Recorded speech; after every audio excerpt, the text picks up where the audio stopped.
हे students, इस tutorial में ये जो क्वेश्चन है इसका सिर्फ और सिर्फ मैं थर्ड पार्ट सॉल्व कर रहा हूँ। एक्चुअली ये क्वेश्चन मैं पहले ही सॉल्व कर चुका हूँ और उसका अगर सोल्यूशन देखना हो तो ये जो मैं लिंक दे रहा हूँ आप इसमें से देख सकते हो। लेकिन इसका जो थर्ड पार्ट है उसको हम एक और तरीके से सॉल्व कर सकते हैं।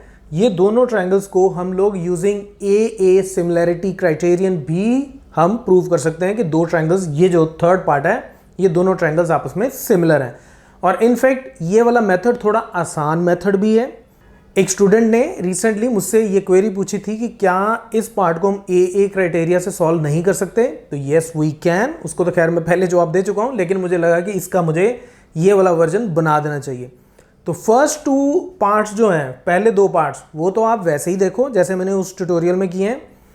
उसके बाद आप इसको थर्ड पार्ट को जैसे मैं अभी सॉल्व करूंगा वैसे सॉल्व कर सकते हो and it will be easier for you. ठीक है, तो मैं क्विकली सॉल्व करता हूं। देखो, हमें ये ऑलरेडी गिवन है कि ये जो ट्रायंगल और ये जो ट्रायंगल ABC और PQR ये आपस में सिमिलर हैं। तो मैं एक काम करता हूं, इसको मैं ये ऐसे घुमा के ऐसे ही रख लेता हूं ताकि हमें थोड़ा विजुअली कंफर्टेबल लगे इसको देखना। ठीक है, तो अब ABC और PQR अगर सिमिलर है तो इसका मतलब ये एंगल और ये एंगल आपस में बराबर है। ये A एंगल P के बराबर होगा और ये जो Q एंगल है ये B के बराबर होगा। ठीक है, कॉरस्पॉन्डिंग एंगल्स आपस में बराबर होंगे। ठीक है, हमें अब ये प्रूव करना है कि ये जो CMB ट्रायंगल और RNQ ट्रायंगल, तो ये CMB और RNQ ये सिमिलर हैं, ये प्रूव करना है। तो अगर आप इसमें देखो तो ये एंगल और ये एंगल तो पहले से ही आपस में बराबर हैं। ठीक है, इस रिजल्ट से हमें पता है कि ये दोनों पहले से ही बराबर हैं। तो मैं अगर सिर्फ और सिर्फ इस एंगल को इसके बराबर प्रूव कर दूं तो क्या हो जाएगा, दोनों ट्रायंगल्स मैं सिमिलर प्रूव कर सकता हूं यूजिंग ए सिमिलैरिटी। तो ये एंगल मुझे इसके बराबर प्रूव करना है, दैट्स इट। और ये मैं कहां से करूंगा, ये जो पहला वाला रिजल्ट था ना इसको यूज करके। कैसे, ये AMC ये ट्रायंगल और PNR ये हम पहले से ही प्रूव कर चुके हैं कि ये क्या है, सिमिलर। तो अगर ये सिमिलर हैं तो इनके कॉरस्पॉन्डिंग एंगल्स क्या होंगे, बराबर होंगे। तो इसका मतलब ये जो एंगल है, ये एंगल और ये एंगल कॉरस्पॉन्डिंग एंगल आपस में बराबर होंगे। ठीक है, तो कितना सिंपल है। मैं काम करता हूं, मैं यहां पे एंगल्स को नंबर्स दे देता हूं, उससे सॉल्व करना थोड़ा ज्यादा आसान हो जाएगा। ठीक है, ये जो बड़ा वाला एंगल है ACB, इसको मैं से बोल देता हूं एंगल 1, ये एंगल को मैं बोल देता हूं एंगल 2 और इसको बोल देता हूं एंगल 3। सिमिलरली ये जो बड़ा एंगल है R वाला पूरा PRQ, इसको मैं बोल देता हूं से 4, इसको बोल दो 5 और इसको बोल दो 6। तो मुझे एंगल 2 को एंगल 5 के बराबर प्रूव करना है। ठीक है, तो मैं कैसे करूंगा, देखो मैं यहां पे लिख सकता हूं कि angle 1 is equal to angle 4। Why? Because triangle ABC is similar to triangle PQR। ठीक है, ये हो गया। दूसरा एंगल 3 एंगल 6 के बराबर है, angle 3 is equal to angle 6।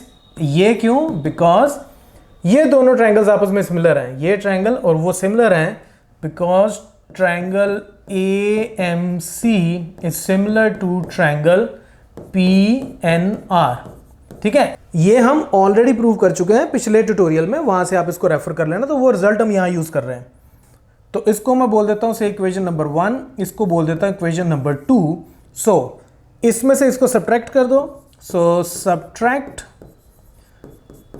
2 from 1, तो मेरे पास क्या आ जाएगा, angle 1 minus angle 3 is equal to angle 4 minus angle 6, which implies, अब पूरा एंगल 1 उसमें से 3 गया तो बचा कितना, एंगल 2, एंगल 4 माइनस एंगल 6, तो 4 में से 6 गया तो कितना बचा, एंगल 5। तो इसको मैं बोल देता हूं से इक्वेशन नंबर 3। ठीक है, तो एंगल 2 एंगल 5 के बराबर हो गया और ये जो एंगल है ये पहले इसके बराबर है, तो चलो मैं इसको बोल देता हूं से एंगल 7 और इसको बोल देते हैं एंगल 8। तो ऑल्सो हमें ऑलरेडी पता है कि एंगल 7 जो है वो एंगल 8 के बराबर है। रीजन यही है कि ये दोनों ट्रायंगल्स आपस में, बड़ी वाली ट्रायंगल्स पहले से सिमिलर गिवन है हमें। तो इसको बोल दो नंबर 4। तो फ्रॉम 3 एंड 4, तो मैं यहां लिख सकता हूं from 3 and 4 by a similarity criterion, आप पूरा लिख लेना, triangle CMB is similar to triangle RNQ, hence proved, right? तो ये relatively थोड़ा आसान मेथड है।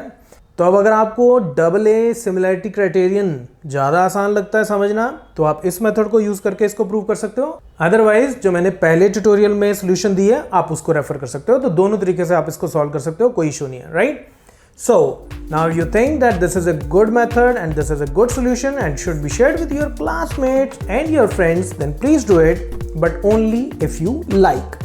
So that's it from this tutorial. Keep watching Mathemafia.